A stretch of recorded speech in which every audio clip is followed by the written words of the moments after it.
Oh my God, we're live with another Lunch with Jim and A.Ron. We're live. We're live with 2 thumbs up. What are we talking very about? awkward politician. Anytime the cameras went on, you're just like, vote for Jim. Yep, a vote for Jim is a vote for success. That'd be my slogan. I wouldn't last like 5 minutes through my first public speech. No, you would give an opinion that is polarizing, and you would instantly be disqualified. Plus, it'd just be the profanity to be off the charts. Sure, yeah. This fucking country. Let me tell you about this country. Yeah. So I got an idea. Well, actually, I don't have the idea. Andrew from New York on the forums has the idea. I thought we could build this Lunch with Jim and A.Ron. He wanted to something that Grantland. Oh man, I'm already going off on tangent. Something that Grantland does. It's kind of the brainchild of Bill Simmons. Is they like to do these NCAA style brackets for pop culture events, like throw in all the musicians from the 90s, like the top 64 that their staff can think of anyway, and then come up with arbitrary brackets for them to compete in, and then debate and have reader votes about who would win and advance to the next round, and then you come up with the #1 best whatever, judged by whatever category and whatever arbitrary system they got.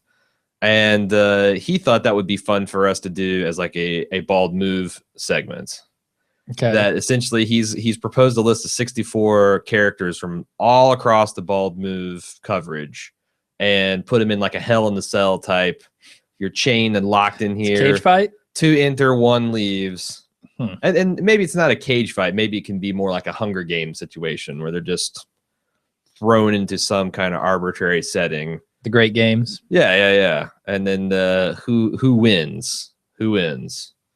So I thought we could play around with that at the same time. The Q&A app's on, so if you guys want to talk about stuff, we can also get around to that after we get done jackassing around here.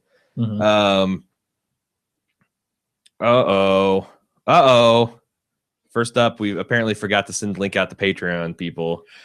Yeah, you know why it happens? Because the scheduling of all this stuff got switched over to Jim because I've been busy with this Game of Thrones stuff, and that's the one thing I might have neglected to tell him, the extra step of getting the people on the Patreon. So, yeah.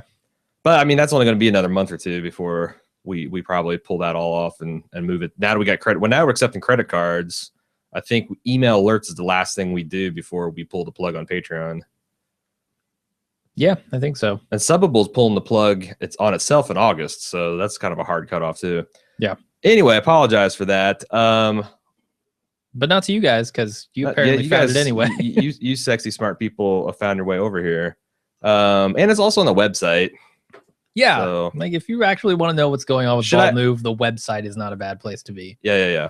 All right. So there are a couple other topics for discussion. I don't know what you guys think of the new True Detective stuff. Yeah, I really want to noodle on this idea of silent movies that we had. Okay. At some point, because I think we're getting close to being able to do one of those. Sure. I've made an edit of a movie. Right. And I want to figure out like the format of the actual content itself. You know? So one of the things, so what you're alluding to, and I'm not sure we've actually talked about this publicly yet. We might have mentioned it just in passing. I think so, yeah. But I've been talking about, now that it looks like we're actually doing it, you know, you've got one kind of ready to go. I was talking to some people in my various fire teams this week on Destiny, and just kind of floating the idea, just describing, and people seem to be into it. But the pitch is Jim or one of us is going to take a movie the other hasn't seen, and we're going to edit it in such a way that it removes every line of dialogue and all human speech out of the film. Yeah. And then with the only context being the title of the movie, because you have to say, you know, I have to ask, have you seen this movie? Yes, because if I've seen it, then it's just a bizarre cut of the movie. Yeah. With just the context of being the title and what you see with no dialogue. And so the way we define it is we say if there is a shot, like cut to cut, you know? Okay, so you cut to a shot. If in that shot there is any dialogue whatsoever, the whole shot comes out. Has to come out. Even if they say yes and it's a 5-minute shot. Yeah. It's got to come out. Yeah. So like that one scene in True Detective where it's 6 minutes long, that would all be gone. The whole thing. It's all gone. Also, we've had some judgment calls, like we're allowing music. Yes, you can have vocals, you can have lyrics and music. Yeah. We are disallowing. Although I would argue if it's sung by the characters, if it's a song being sung on screen, that you can't have it. Yeah. If it's background music, then it's allowed. If it's a musical, yeah, you essentially can't do musicals. Musicals would be really bizarre. Yeah, it's super bizarre. It's going to be a truly silent movie. I don't know. So we got that rule. Also, if there's like one that's kind of controversial, is if there's a television on in the background, do we cut that or not? I think you made the choice to cut it because we're trying to decide, I'm trying to come up with rules for things I don't even know because Jim's working on the movie. I haven't seen the movie and I'm not reading anything about the movie. But he's trying to decide whether he needs to cut this. And I'm asking questions like, is it relevant to the plot? Does it like build the I think it's bullshit if like in a Godzilla movie, if you were to show a television talking about the monster attacking, or we had just done Shaun of the Dead, like a zombie movie is good. Yeah, there's like it's essentially exposition. Like that's clearly bullshit. What if it's just a theme setting? Like Mad Men sometimes does that. Like what you are watching. Like could you watch the moon landing? Could you have those scenes in there? Even though they're watching it on TV and there is human speech. Yeah. So those are kind of the lines we're trying to figure out. I did a cut of a movie where the last probably 20 minutes of the film, there's a TV on in the background and it's tuned to like a sporting event. And like, I went ahead and I cut all of it that you could even hear any conversation at all. And it destroys the ending of the movie. There's like 90% of the last 20 minutes of that movie is gone. Okay. Just because the TV in the background. Sure. Whereas you probably wouldn't have to cut nearly that much if it was only the actor's speech that you were cutting. So then once we have this assembled, we're going to sit down and watch it in real time. We're going to use our live watch technology, only without the obscuration grid. And, if we get cease and desisted, whatever, we'll cross that bridge when we come there. But I think it's going to be a VIP thing anyway. So I don't know that anybody's ever going to see this outside of the club. Yeah. But then the game is we're going to watch it and the other person's going to try to guess at the end of the movie what the movie was about. Like try to tell the narrative that the movie is trying to say without any kind of dialogue clues. And I think what I want to do, and like trying to figure out subplots is going to be really hard, is what I've kind of discovered after making one of these edits. The main narrative I think is pretty easy. Yeah. If it's a decently constructed film, but I'm also wondering if like maybe in the middle we should stop during particularly puzzling segments and be like, what do you think just happened there? See, I think we should. Why do you think that just happened? Like, I think we should both have the control to pause the movie at any time because you might want to make a joke or you might want to be like, what the fuck? Or you might want to ask if the person interrogating might want to ask a question. So it's like, I don't know. I feel like both people being able to stop the movie at any time should be a core conceit of the mechanics. I don't know, because I feel like if you're watching a movie, you don't constantly pause it and stop and say, okay, what did that scene mean? Well, but like, also, this isn't just any average movie experience either. I know, but I want it to be like if you were viewing this as a movie, wouldn't it still make any sense whatsoever? Okay. All right. Well, I mean, but I don't know. It's something, like I said, I want to noodle on it and figure out what the best way to do that is. What other ways can we gamify this thing? I was thinking if you had points, and so I was thinking of like Who Wants to Be a Millionaire, right? You've got lifelines that you can call in, like, oh, I want to phone a friend, or I want to eliminate some of the answers, or something like that. If we're doing True Detective, Jesus, multiple choice stuff, we might be able to get away with like, oh, I'm going to eliminate one of them or something like that. I think that's kind of dumb, but I think one thing that would be cool is you start with a certain amount of points that you're going to get scored with at the end of this thing. And at any point during the movie, you can take a loss of points and rewind a certain amount of time. So like if you didn't understand what was going on there, you could be like, I need to go back and I need to see that again. Okay. I'll lose 3 points or 5 points or whatever to go back. Now that you've done one and you've seen it, are there any cuts that are more, I mean, I don't mean more confusing in that you don't have the narrative thing, but like, you know, movies are assembled with a certain rhythm and timing.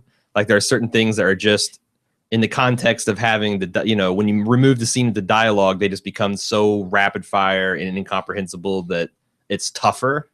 Have you seen any of that going on? No, not in this first one. I think it still holds together fairly well. What I have seen is entire characters get cut out sometimes. Really? Yeah, like if you have, like that's the hot dog stand guy. You're talking about like a fairly important, not like, you know, you go up and order a hot dog from a guy and that's the last time you see him. You're talking like, no, I'm talking about major characters in a characters, movie, yeah. Like starring characters. They don't get completely cut out. You'll see them, but you'll have no idea why they're there. Because so I think that's going to be one of the interesting things is I'm going to ask you probably, you know, what's the subplot for this character? Why is this character here? What does this character do in the movie? You know, some of these things I'm thinking of, like, you imagine doing this to a movie like Memento, where it's already kind of hard to follow. Yeah, or it's like some Stanley Kubrick stuff, like Eyes Wide Shut. What would that be like? Some of these trippier movies, if you just completely, or holy fuck, what about Fear and Loathing in Las Vegas? Huh. Were there just lizards in this bar? I mean, I guess you would get pretty quickly that they're just blasted out of their minds. So maybe that would be I mean, it depends. It really depends on where the dialogue is placed. Because like if they're, especially with that movie, like they're doing narration over scenes of them doing drugs, so you might not even see them do drugs. I don't know. Yeah. It would just be some, but I think I would assume that just by the performances. Okay. Yeah. Maybe. I don't know. You're right, because that narration is like pervasive. That movie might be 5 minutes long. Yeah, I think it's going to be super interesting and funny, and that's what we're hoping for. I think the key to this is, you know, the people laughing at us. Yeah. You know, with, oh, these guys are so fucking wrong on this. Yes. Like he has no idea how wrong he is. If you've seen the movie in question, the other person does, there'd be that kind of enjoyment. But I'm also hoping it'll be engaging from the other perspective. Like people that haven't seen the movie are struggling along with the other person and laughing along with the other person trying to get it. It's kind of like, I wish there was a way. It's fun in the same way that like Pictionary is fun. Okay. When you're like on the other team. Yeah. And you're watching them. Yeah, it's fun, and when you have the answer and you're seeing this guy ineptly draw something, and you see what he's trying to go for, but you know how far off it is, and it's also fun to be the guesser. Yeah. So I don't know, and if it's not, I mean, we're gonna do a couple of these over the summer while we got some free time, and just see if it's something that's entertaining enough to make a recurring feature. But yeah, and I'm looking for other ideas to make this more fun. I wish there was a way to make it more interactive with the audience, but unfortunately, like, this kind of depends on the honor system. Yes. And it's the fucking internet. Yes. There's no way that people are going to be honest about whether or not they've seen the film when they're guessing. Right. Because I'd love to get like a ranking of people, like how accurate they were and all this stuff, but yeah, you just can't do it. And well, and it's not even just saying that there's no way someone can be honest. The fact that it's indistinguishable to tell an honest person from a person who's pretending to be honest. It's kind of like this. Yeah. We had the same problem when you haven't heard it yet because it's like coming out Monday, but True Detectives episode 4, everybody swears up and down that's a single non-edit shot, but they also put in points where they could have made an edit, but just believe them. Absolutely. They got one in one take and they didn't have to do any kind of editing to it. It's like, okay, I want to believe them, but it's kind of like the steroids era of baseball. Like I want to believe the guy's just naturally bigger and stronger, hitting the home runs and breaking the records. But on the other hand, you got that big bulging forehead and back knee all over the place. And you looked like this when he came into the league. And now you look like it's David Banner or Bruce Banner, Incredible Hulk. Like I have a problem with that. I have a problem with that. Anthony B says a silent cut of 2001 would be you staring at Hal for about 20 minutes. Yeah, pretty much. See, I feel like that some of this stuff, like I kind of want to do something really pulpy and poppy, like really commercial, like a Charlie's Angels or I was thinking like Crank. How weird would Crank be without any of the dialogue? Well, I think some of these, do you think it would work? Really crazy and shallow, sugary pop things like a Twilight or something like that would be almost avant-garde when you do this to it. Like it'll look like a more serious, high concept film. Yeah. I mean, it really depends on how well they use the medium. Yeah. I think whether or not it's still going to be intelligible. Yeah. The big problem is coming up with a list of things that are interesting and kind of widely accessible that only one of us has seen. Yeah. Like I'd love to do a blockbuster series on this, but I don't know that either of us have not seen a blockbuster. Because I'll almost say that if you've seen a trailer for the movie recently, it's probably like trailers give so much away that I worry that would give you enough context that it would make it easy. Because seeing the final cut and with the snippets of dialogue that you can then contextualize, you know, where's the mystery there? Yeah, I don't know. All right, we got some True Detective questions from Michael G. He says, I started listening to your True Detective coverage today. It has to be tricky covering a show that you already ran, but it seems like you guys are doing it skillfully. Well, I'm blushing. Thank you. Yeah, I mean, that's one of the things that we struggled with is I don't think after we get done with Breaking Bad, I don't think we'll ever do a retrospective recap like that again. Because I don't know how much people enjoy it. It seems like people are liking it okay, but we found it kind of boring and hard to talk about from well, we don't know that, we got to pretend like we don't know this, and you know, everybody, and honestly, just going back and doing it as a spoiler version is not as interesting as you'd think. There's only like a couple of moments in each season where it's like, oh, this is super fucking significant to what's going to come down, you know. So this True Detective is kind of exploration of a way you can retrospectively recap something in a way that's interesting. Yeah, and I mean, the reason we did it, if we were in season 4 of True Detective, there's no way we would have gone back and done all of them. Right. I mean, we did that for Walking Dead when we started season 2. We went back and did season 1. Right. I think you did that with Game of Thrones back in the day. Yep. But, you know, when there's one season, that's easy to do. When there are 5. Everything's so ripe and everything. It's like you still haven't gotten too far into the end game. So, you know, it's not a lot of pretending like you haven't seen stuff. Yeah. Yeah. So, and also I want to play around with formats because there is some things like I really want to do this big The Wire thing eventually someday. But I also was super dissatisfied I've always been dissatisfied of just giving it the Breaking Bad treatment as far as the retrospective stuff.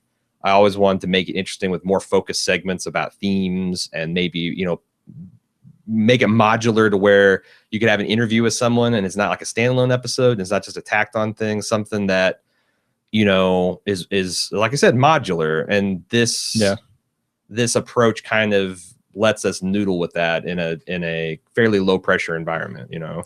Yeah. I think if I was going to go back and do a retrospective podcast at this point, it would be, I would probably try to divorce the individual episodes from the episodes of the show. Like I would rather have a larger discussion about the show. Like if you're looking to do a Wirecast, and we've kind of talked about this behind the scenes, maybe you could go talk with an actor about their performance on the show and have a discussion around different topics that the show addresses as a whole, instead of saying, you know, we get a piece, we get the beginning of a narrative here that's forming with Rust and Marty. Yeah. In this episode that then plays out later in another episode, and then you have to go back and talk about it again in different context. And that all gets weird. I think if you could combine the context of the entire series and say, okay, this is the topic we're talking about, the relationship specifically between Rust and Marty. Yeah. Then you could talk about like how it changes over time and have a conversation, which could be an episode of a podcast.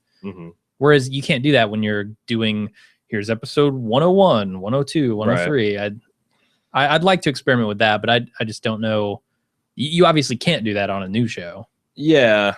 And that's like, see, that's the core creative difference between Jim and I. It's like that approach seems way too, I don't know, not aggressive isn't the word, but it's way too abstracted from the material itself. I think you can, but it's not like after the fact. If I'm going back and I'm listening and I'm saying, I want to hear more about The Wire. Mm-hmm. I probably don't want an episode by episode recap. I probably want a discussion about the show that's larger than that. I think a certain type of person you're describing, obviously yourself, but I mean, I don't think that's universally true of everybody.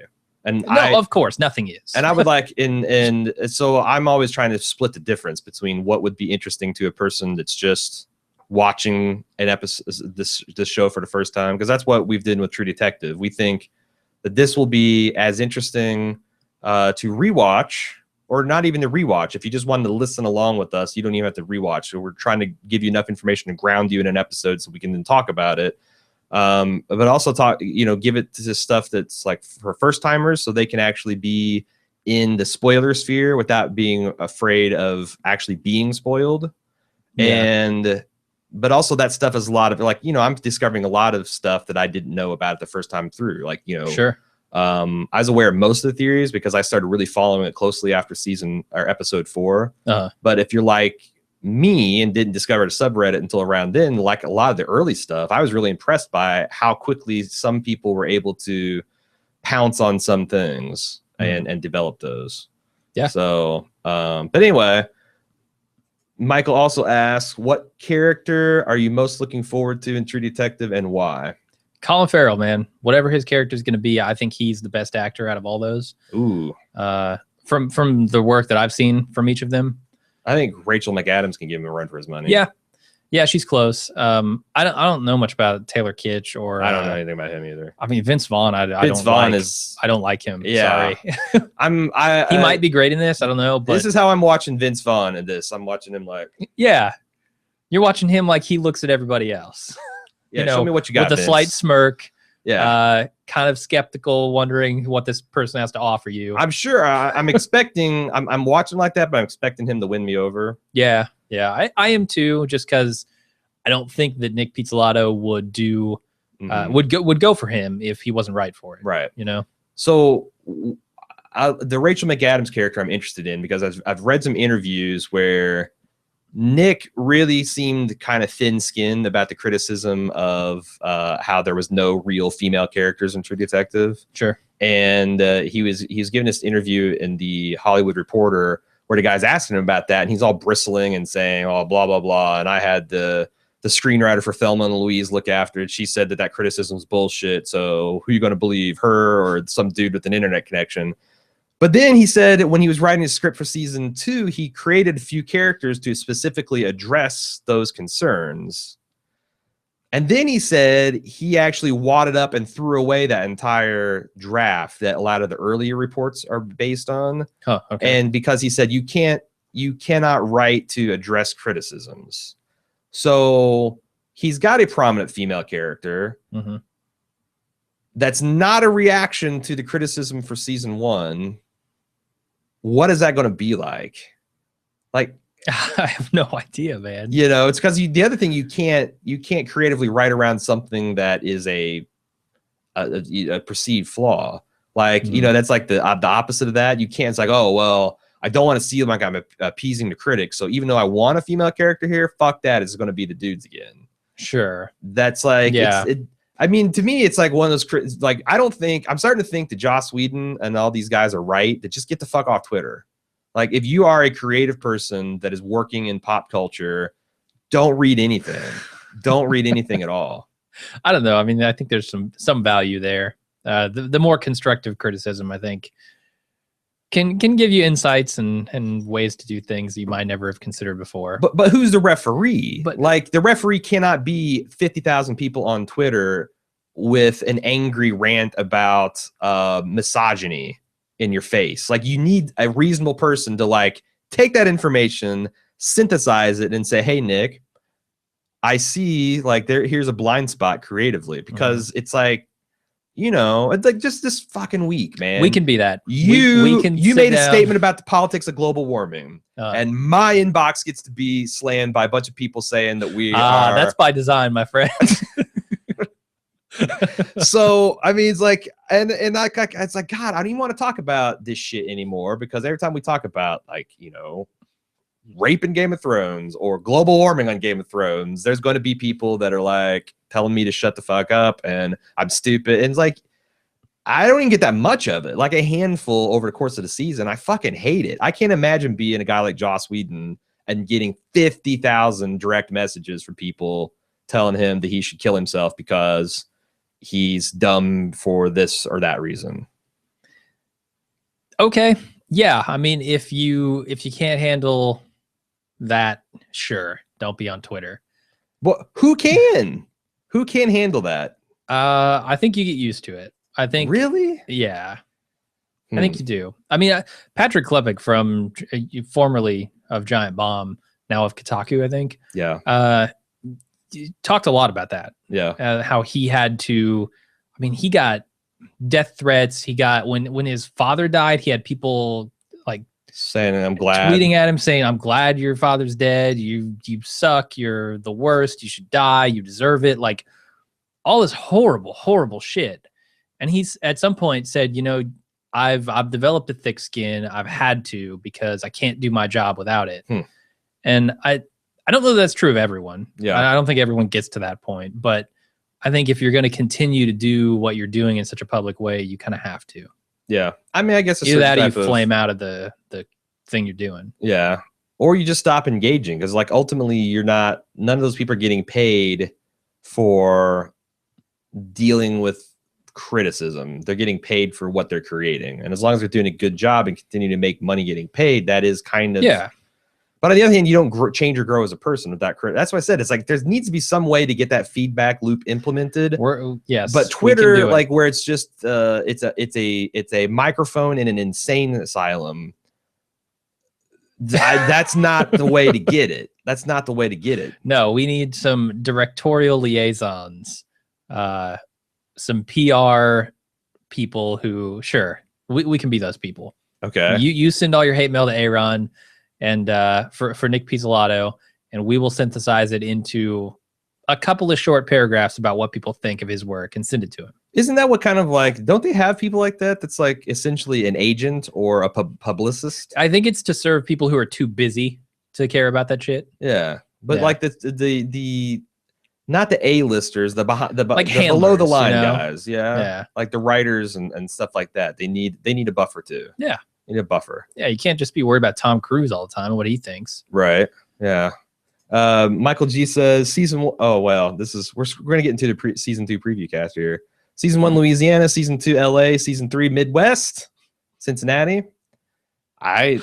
What would you do? What would you do with True Detective in the Midwest?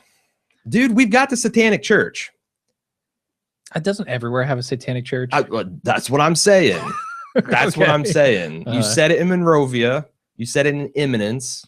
You take them to the backwoods cult church where everybody's running you off with jeeps and spotlights, and like the local sheriffs are maybe in on it and they're their enforcers. Like there's weird shit happening all over the place. There's dead bodies in every woods. I think you should go. I think season 3 should be Washington, D.C. Why? Because the political machinations seem like ripe territory for some conspiratorial sort of thing. I don't know what they're going to do in LA yet, but and then the article I was talking about, it seems businessy, I guess. He actually said in season 3 he'd like to do something like a True Detective take on the Big Lebowski. Okay, you're interested, right? I'm not sure what that means, but yeah. Like I guess it'd be a much darker tone, but also kind of like instead of having 2 detectives that are professionals, you get some kind of everyman involved. Okay. I could think that could be, I mean, that's the one thing about watching Rust and Hart. They do take a lot of crazy risks. And there's a one point in the story where they're more exposed than most. But with police officers, you have to really try hard to put them in circumstances where you think the bad guys are going to win. Like the bad guys might get away, but like, outside of fucking Banshee, you're not going to have the head bad guy roll up to the police station and just blow the place up and you twirl his mustache and get away. Like the police in every television show I'm aware of are the fucking apex predators. Yeah. And the criminals are just the wilier of the water buffalo trying to stay one step ahead of them. If they ever get a hold of them, it's all over. It's over and done. Sure. That's why I think like a the bridge could have been so interesting, you know? Yeah. The bridge was kind of like a lot of missed opportunities. Because I feel like if anybody's got a chance, it's like organized crime, like cartels and that sort of thing. Justin K asks, what is the next con or fest you guys will be attending? None that I can think of. We're both essentially living paycheck to paycheck. We got no money to spend on that kind of stuff. Yeah, it's super expensive to go to those things. Yeah. When they're out of town, we're looking at spending over $1,000 just to get there and back and stay for a day. I just got a $1,500 dentist bill for my kid, and I'm like, it's like, okay, go set up a payment plan or something. It's those are the days. We actually had more money when we were doing this as a part-time gig, and we had our main salaries a week. Way more money. Yeah. So I just can't see any non-critical travel in my future period. Now, is there a con that's in Cincinnati or in Indianapolis or something that I might be interested in doing? Like the Lebowski Fest? Like the big Lebowski Fest? I mean, maybe. I guess. I don't know. We've always talked about doing local meetups and stuff, but I don't think there's. What would happen if we did a local meetup in Cincinnati, I think, is like 4 or 5 people would show up and it'd just be a dinner. It'd just be a small dinner party, which is not bad. But, I don't know what everybody gets out of that other than the 5 people that show up and get to talk to us. Whereas when we go to Chicago and we get like 20, 30 people show up, or you go to, Georgia and you get that's a little, seems a little bit more relevant, but I don't know. Maybe I'm off on that. Yeah, I mean, Georgia wasn't so bad because you can drive there. Yeah. Chicago wasn't so bad. You can drive there, but it's right. Hotel rooms are expensive, and food gets expensive too. Yeah. You're eating out the whole time. Right. I don't know that we have time now. We've talked so much about this other stuff to do the March Badness tournament, as Andrew calls. Can we try to figure out like a structure for it? Like, how do you even want to judge this Okay, thing? so here's I want to go. The one thing I'd like to do is get through the list of 64, and we might switch this up. Just reading them, like names? Yeah, but also try to decide what kind of brackets, because having elimination, you have to put people in brackets. And just like a real sporting event, you kind of got to make it to where the favorites are on top and they should win, and then the underdogs are way at the bottom, or else you just have a shit show of like, you could have. You don't want the top 2 guys eliminating the other one right away. No, you don't want to put You don't want to put like Rick Grimes and Walter White in the same bracket. No, that'd be stupid. Yeah, especially round 1. My God. Yeah. So Hal Mason, that's the number 1 guy. Who is he? I don't even know. I don't even recognize this guy. He's from fucking Falling Skies. That explains it. He's Noah Wiley's character. Okay. And he is a historian. He was a history teacher, a professor at a college before the aliens invaded. Okay. And he has been successfully leading the Second Mass for the past several years through this invasion. Okay. Let's go to the next guy so I can actually talk about it intelligently. Frank Underwood. Okay. House of Cards. For people who don't know, yep. House of Cards, he is the president. Yep. I'm thinking, I see this guy and I'm thinking like should be a schemer bracket. Okay. Well, I think that's part, some people are fast, some people are strong, some people are smart. Yeah. But you need a schemer. You need a master manipulator bracket. Like, and then you could debate. So then at the end, you'll have the showdown between all those different. Yeah, you got the semifinals between the schemers and the badasses, and the weasels and the. I don't know. I figure that we'll come up with a couple archetypes as we go through this. Yeah. So really, the thing that's on trial here is the skills. Yeah, it's a condemnation of the skills if you lose. So would Hal Mason? What archetype do you think? Is he a schemer? Kind of, but in a different way. He's not great at like political maneuverings, but he really knows a lot about history, and he's learned from the mistakes of a lot of other people. So he's very wise. But he's not like gonna like lie to you and twist you up like Frank Underwood. But I'd say he's probably in roughly the same category. What if we had like maybe we need a new category? So let's stick it. Let's keep that in mind. Roger Sterling. He's also good with like guns, and I mean he doesn't know like karate or anything, but he's a good tactician and he's good with firearms and stuff. So what about the Roger Sterling? Could we get away with a playboy / playgirl category? Charm. Yeah, he charms people. He lulls people into a false sense of security and then strikes. It's like can we go? Do we have strikes with a wicked martini? do we have 3 C's of badass, or was it 4? I think it was 3. It was character. Like roughly, if you played a badass, regardless of how preposterous, that gets you a point in the character department. Even fucking guy from The Pianist that played in Predators gets a badass character because he was playing a badass. Tom Cruise gets by largely on playing tons of badasses. Sure. You have to kind of take him at face value. Yeah. Then you got charisma. Then you got the physical champion, the C champion. Yeah. We kind of stretched the definition of C there, but maybe Roger is in that charismatic, the charisma charmer. I think so. All right, so we got schemers and charmers. Okay. Al Capone. What would you say about Frank Underwood, though? He's kind of a charmer as well, isn't he? Sometimes. Mostly a schemer, though. I agree. Okay. Well, I mean, that's like, I think there's going to be some splitting closer to the line. Al Capone. Are we writing this stuff down? No, fuck no. We should be creating brackets. I'm recording audio and video. You're going to have to go. Record? Yeah. You're going to have to go rewatch this thing. Every video I watch with my pants off, and I can't get enough. So we got schemers and charmers. Al Capone. Crazy. He is crazy. He's also a psycho category. Would be pretty sweet. Yeah, he's definitely psycho. He's an influencer, so like he doesn't do a lot of the dirty work, but he knows people who do. He runs the show. He does plenty of dirty work, though. Yeah, he does some dirty work for sure. But he is like a puppet master, like a Godfather type too.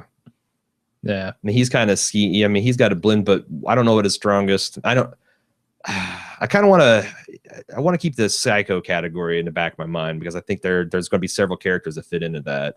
Michonne from The Walking Dead. Badass. Come on. Just a pure badass? Yeah. She's also a little bit of a psycho? No, not anymore. Okay.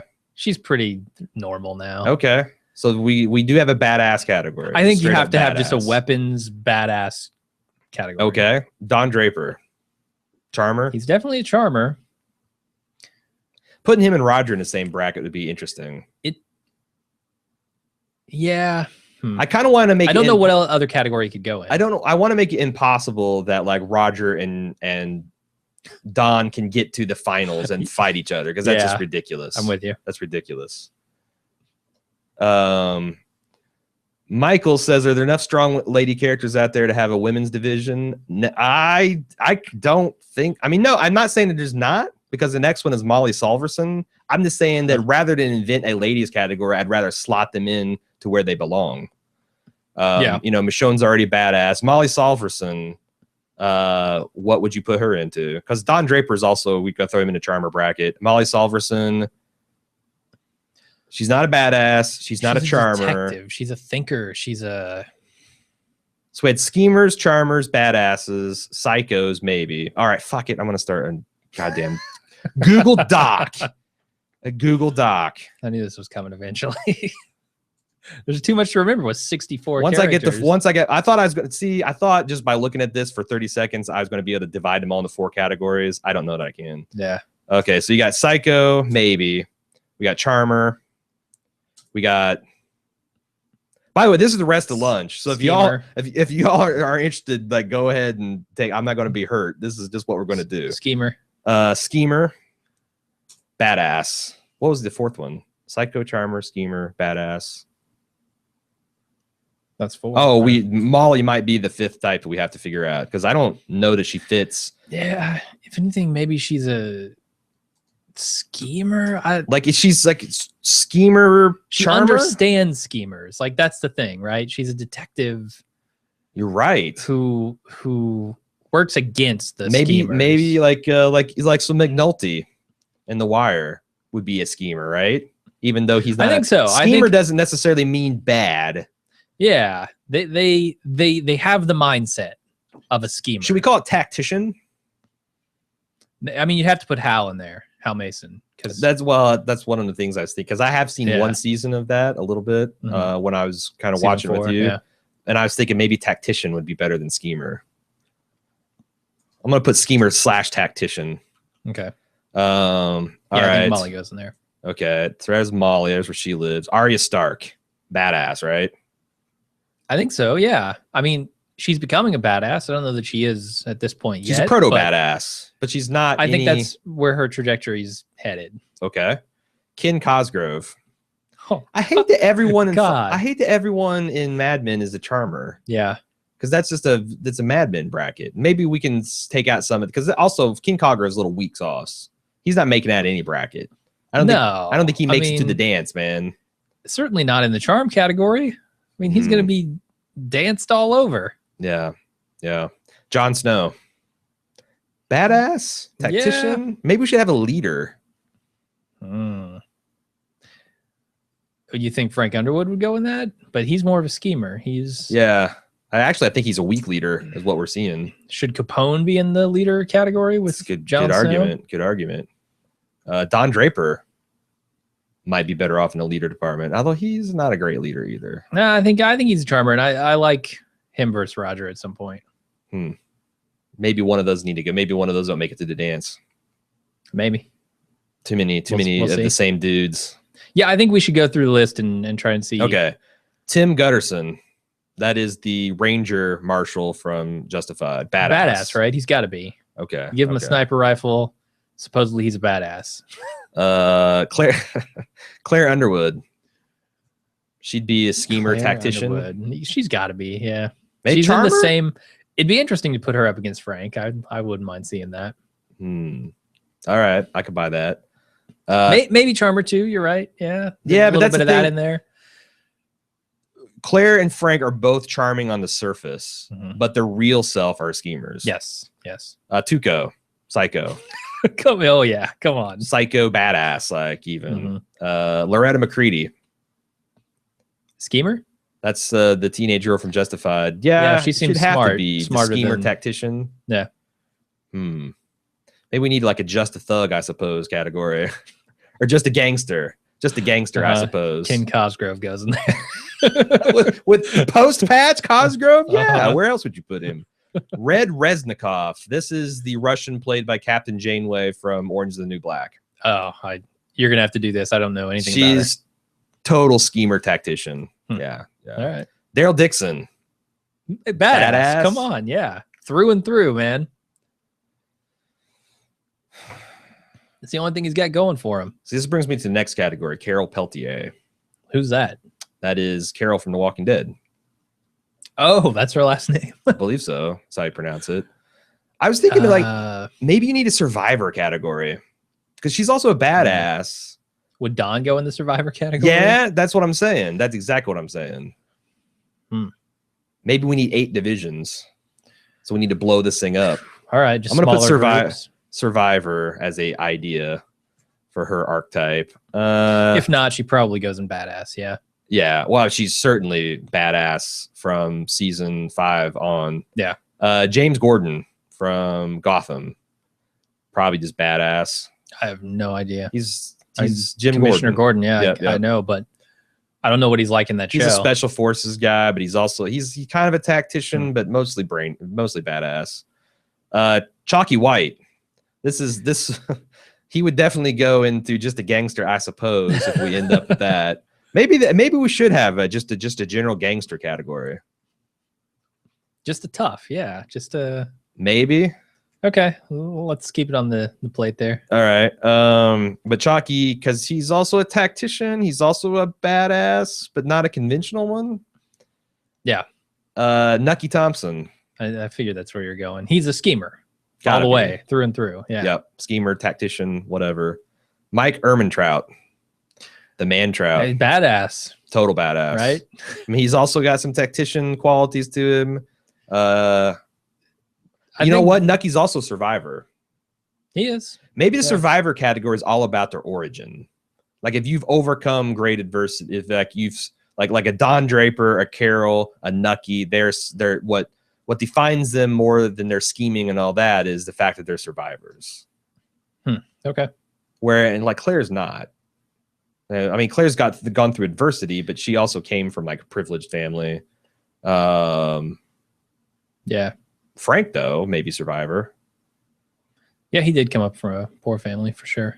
Kevin Garvey. Okay, so just some questions. Kevin Garvey is on the list, and what is Tyrion? I don't know. Tyrion. I'm pretty sure is on this list. We'll get there. Let's see. Daenerys Targaryen. She's tough because I don't think she's a tactician or a schemer or a badass. She's certainly a survivor. She is. She's not a badass. She's not particularly a charmer. She's potentially a psycho. She's not a gangster. I mean, I'd kind of be tempted to put her in the survivor category. I would too, honestly. Because she just like, you know. She doesn't fit in any other category yet. Yeah, she's been So what are the defining traits of Daenerys? She's very morally strong. Yes. Very inexperienced, passionate. Personally strong as well. Inspirational. She has a almost effortless ability to inspire people. So leader category, if we were going to go for I'm going to throw a leader category on there too, as defined. So now we've got 1, 2, 3, 4, 5, 6, 7. I got one more, and we got to field it. We got an 8 division type thing going here. Yeah. The tough part's going to be evening out the divisions. Like, I don't know. Maybe you do uneven brackets. Dr. Valentine Narcisse. Or Narcisse. Schemer, yeah. Definite schemer. Definite schemer. Threat to the gangster bracket. Lady Edith. Oh my God. The ugly one. From Downton Abbey. She's none of the above, man. Sad sack. Do we need a loser category? Yeah. Like Eugene could go in the loser. I think so. But the thing is like maybe the losers are like the wild card. They're in the bottom, and you don't expect them to advance. They just you probably expect them to get blown off in the first round. Okay. So we just shove her into the wild card slot of whatever we need. All right. So she's a wild card. Sure. Okay. I like it. I'm gonna put that concept of wild card. And if this were what was that MTV claymated show from the 90s? Yeah, well, Celebrity Deathmatch. Celebrity Deathmatch. Or was it Grudge Match? No, it's Deathmatch. Okay. If this were Celebrity Deathmatch, she would end up advancing like 4 rounds into the thing just because they thought it was funny. Right. She's literally chewing people's jugulars off. Yeah. Sandor Clegane. Survivor or badass? Definitely a badass. I think badass. Yeah. I don't know. It'd be interesting because I'd like to see. I mean, him versus brother. I'd like to see Gregor into badass and him into survivor, and then see who comes out on top. But yeah, I kind of lean towards badass with him. Let's see who else. John Pope. The fuck is John Pope? He's from Falling Skies. He's the anti-hero. Oh, he's the guy that's always giving shit to Hal. Yeah. Okay. What would you call that? I mean, he's definitely a survivor. I don't know. I mean, would I call him a badass? He's one of the more capable people with weapons in that show, I guess. Maybe we need 2 types of badass. You need like a physical badass and like a weapon specialist. I don't know. I might put him in survivor. He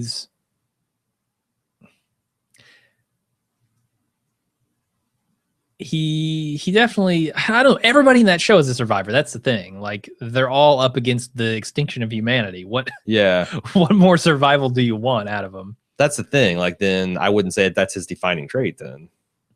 I think that's the problem with that show is not a lot of these people have defining traits outside of that sounds like a problem just in general. Yeah. I mean their defining traits are all the same is what I mean. Like they're survivable. I don't know. Pope is a bad guy in that show. Okay. You know, the good guy who's a bad guy. Is he just a gangster, maybe? Throw him in the gangster bracket? Yeah. Okay. I could totally see that. Ben Mason. I'm assuming this is another fucking... Ben is the youngest of the 3. No, Ben is the middle one. So he, at this point, is an alien. Part alien. Okay.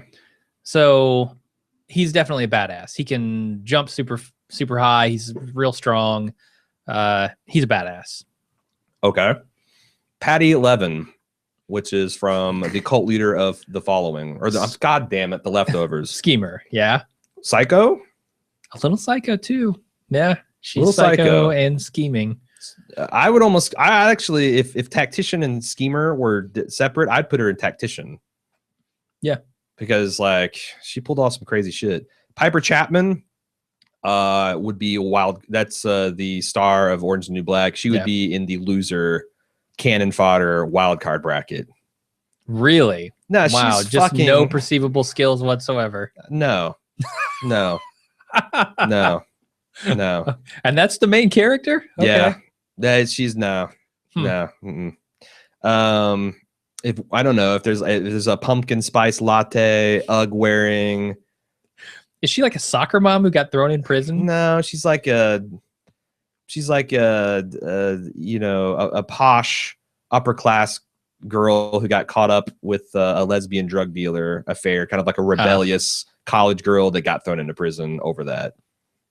Okay. Very waspy. So it's like she's a waspy type. So it's like if weeds went horribly wrong for the main character. Well, Gingy Cohen was involved in both, so yeah, probably. Yep.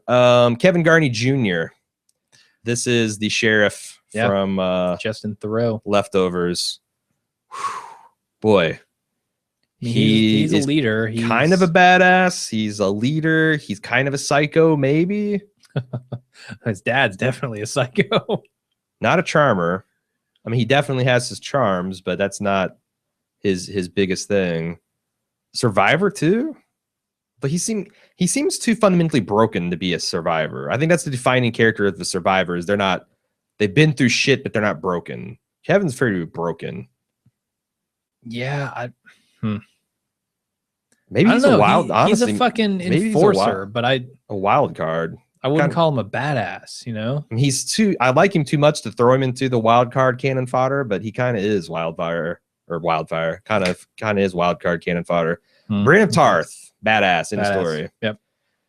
Rick Grimes, badass leader. I mean, yeah, maybe leader. Tactician, not so much. He's all right with it, but that's not his defining characteristic. Jason Stackhouse, who is the idiot brother of Slicky Stackhouse from True Blood. Yeah, don't know him. Probably wild, comic loser relief category. Right. But I think everyone in True Blood. He's a bit of a badass too. Is he a vampire? Because vampires are badass. He is not a vampire. Okay, but he's a bit of a badass, and I think he could maybe shock. He's one of those wild cards that's capable of a shocking upset. As is Edith. It's a celebrity deathmatch rules.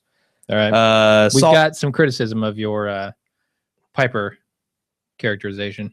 No, I don't consider Piper a survivor. No, okay, not really. She hasn't been through enough. No. You want to put her up there with Carol and Nucky and who? Dawn? Shit, no. Maybe in her show she is not even on her show. My God, think about what the women are getting through. I don't think he likes that idea. No, don't like it. Don't like it. Grr. Saul Goodman. He's a schemer. Although he's a bungler. He's like, yeah. I mean, he's definitely a schemer. Come on. I mean, the roots of Saul Goodman are in scheming. Gangster. Slippin' fucking Jimmy. He's the most scheming son of a bitch you'll ever meet. I think he might be more fun in the gangster category. He's definitely a low-seeded gangster. But he's super high-seeded schemer, right? Like, that's the thing. You want to handicap him that much? That's what I'm saying. Like, I kind of think putting him really high in the schemer is too much. Maybe he's a mid-range schemer. Like if there's like a field of 8 in the schemer bracket, it depends on the other schemers. But I mean, Frank is above him, right? I mean, when you have a persona dedicated to scheming, but I don't know that you can be put in any other category. It's scamming. It's more of a scam than a scheme. But they're the same thing, man. I know. But I'm just saying that he's going to be down in that bracket. That's my fear. He's going to be way down in the gangster bracket. I mean, you put Al Capone in the gangster bracket. There's no, yeah. But then again, he fought Tuco to a standstill. Tuco's a psycho, not a gangster. But if you went up against Al Capone, not so sure he doesn't walk away from that confrontation unscathed. But he did it not by being a gangster. He did it with scheming. He did it with rationalization and charm and manipulation. Maybe the schemer, we need a bullshitter bracket. Like Frank Underwood would be. Well, no, he's more. Of a I think schemer. people are gonna think you're crazy on this if you don't put him in. All right, scheming. fine. Slippin' Jimmy belongs in the scheming bracket. Fine. This is all provincial anyway. Jimmy Darmody. He's kind of a badass, yeah. Kind of badass, kind of a tactician, kind of a leader, kind of a survivor. Kind of just a gangster. Kind of just a gangster. He's a tough one, man. He's a chimera.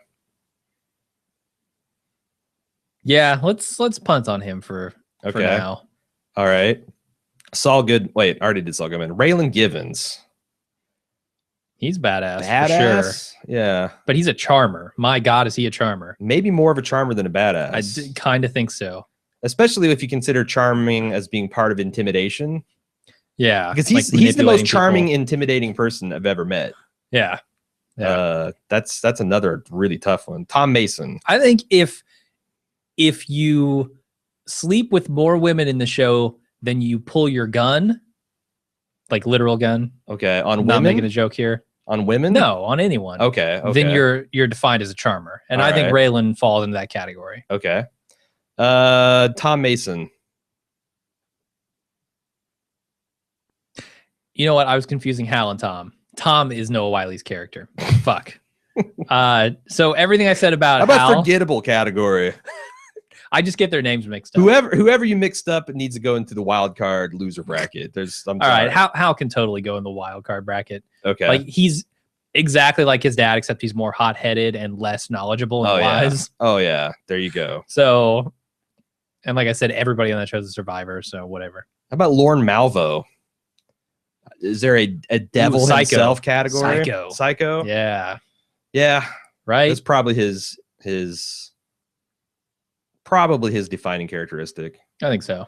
Bill Compton is he's the lead vampire off True Blood. I guess you have to call him a badass.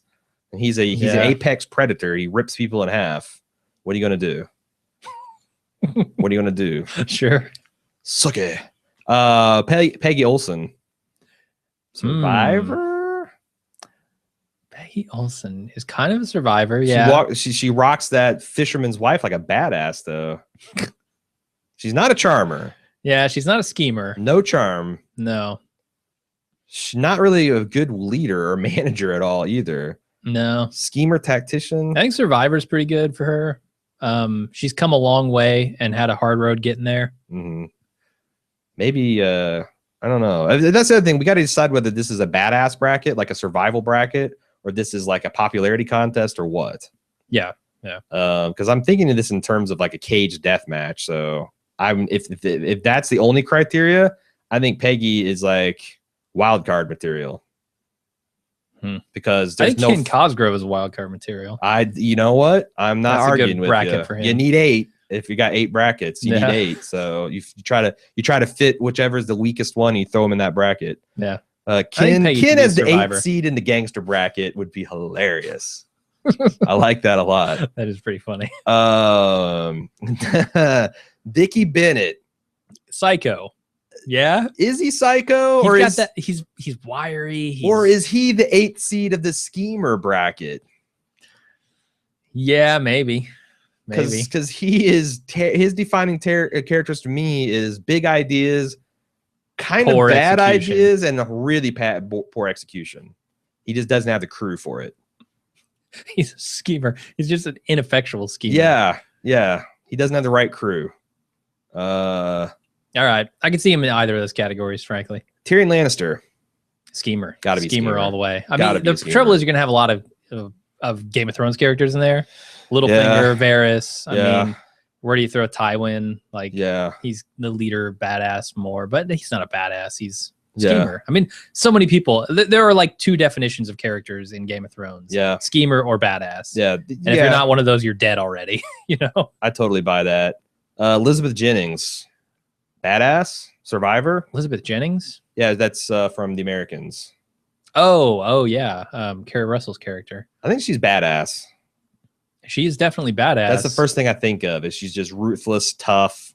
She's also a survivor. But yeah,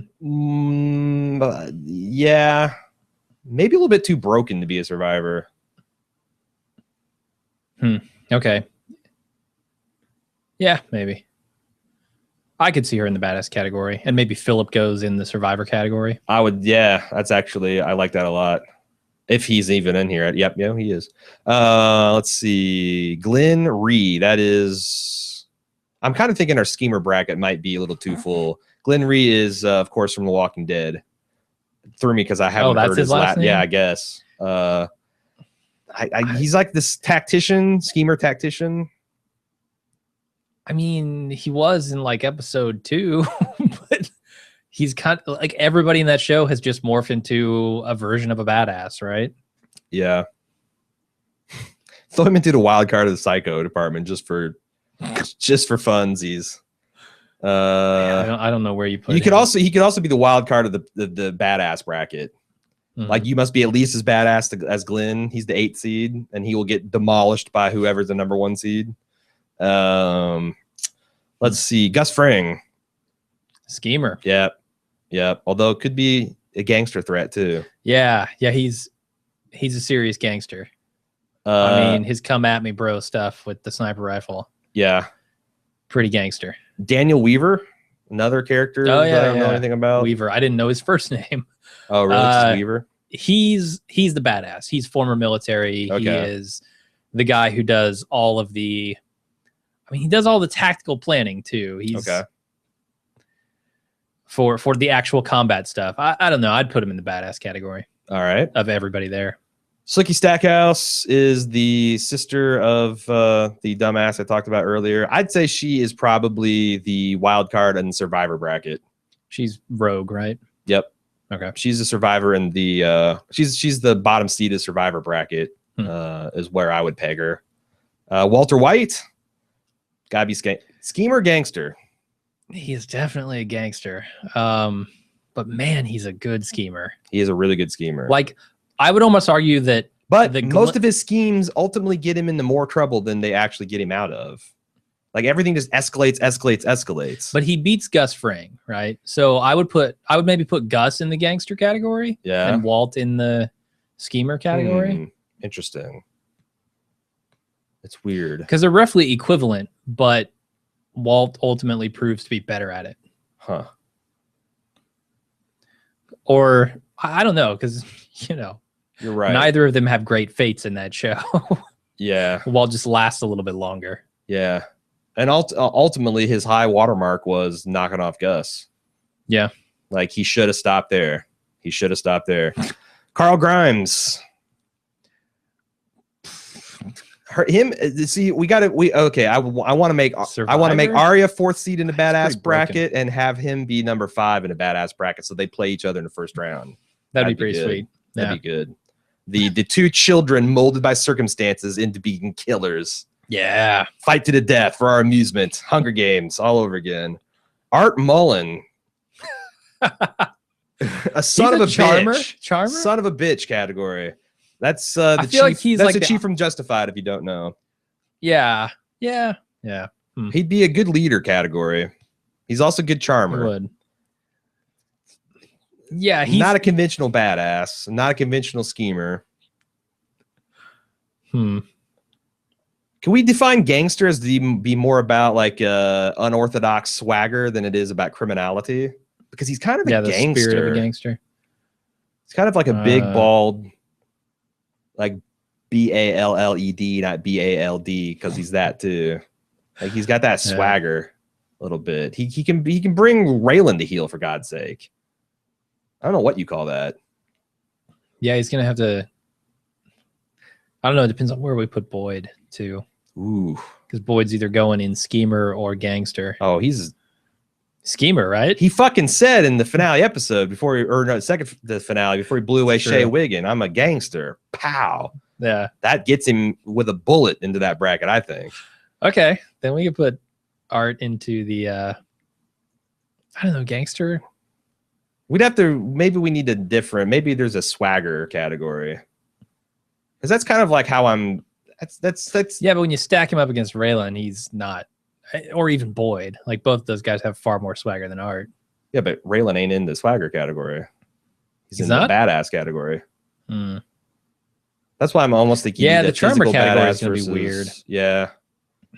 All right. How about Jack Bauer, badass. Yeah, oh yeah, come on. Eric Northman is the more badass version of Bill Compton from True Blood, so I guess he'd be a badass. But you can only really have one vampire. I put my money on Eric. Elston Limehouse, schemer, gangster. So. Yeah, more gangster. Survivor. Oh, there you go. Yeah, Survivor. Yeah. I mean, that's the defining trait of Noble Holler. Yeah. Yep. Again, gangster character from Justified. Lester Nygaard. He needs to be the wild card. Wild card of the gangster category. Wild card of the psycho category. Yeah, that's probably pretty good. Philip Jennings. We just said that he's going to be Survivor, and I like that. Wynn Duffy. He's a Survivor, That's why he's the cockroach. He's totally a Survivor. Wynn Duffy from Justified. Richard Harrow. Badass. Good. I mean, he's kind of a Survivor too, but he's a badass. I'd have a hard time ranking him, honestly, because I irrationally love that character. 4 more to go. Jamie Lannister. Used to be badass. I don't know what he is kind now. of Survivor, I guess. Wild card. Wild card and badass. Yeah, he's kind of too broken to be a Survivor. Maybe wild card. He'd be shit out of luck in the badass category. Charmer.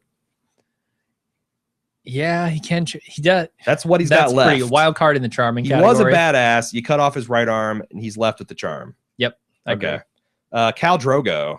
Badass. Come on. That's the only trait he really has. A gangster. Jesse Pinkman. Survivor? Yeah. Boyd Crowder. Gangster. I think he's got to be in the gangster, honestly. Yeah. That's it. That's your field of 64. So we'd have to we'd have to flatten it out a bit, wouldn't we? I would like to hear from people watching if they think this would be interesting to blow up into like a Bald Move TV podcast type of deal, or maybe even a video, kind of like what we did the year-end rankings. Yeah, because I think to do this right, we're like 4 to 8 hours worth of preparation and to work it up. So I think it'd be fun to show also like pictures as evidence. So the video thing might be cool. Oh yeah, like pull up video clips. Oh, you think he's a badass? Look at this. Yeah. Or how can he be a badass when and then you? Yeah, like I'd like to enter into evidence Exhibit A. Yep. Especially if we did that in secret. There you go. So like we'd assign like one is the affirmative defense and one is the. No, you just assign a person. You just like. Okay, we've got 2 people who are facing off. You're going to be Raylan. I'm going to be this guy, and let's build a case.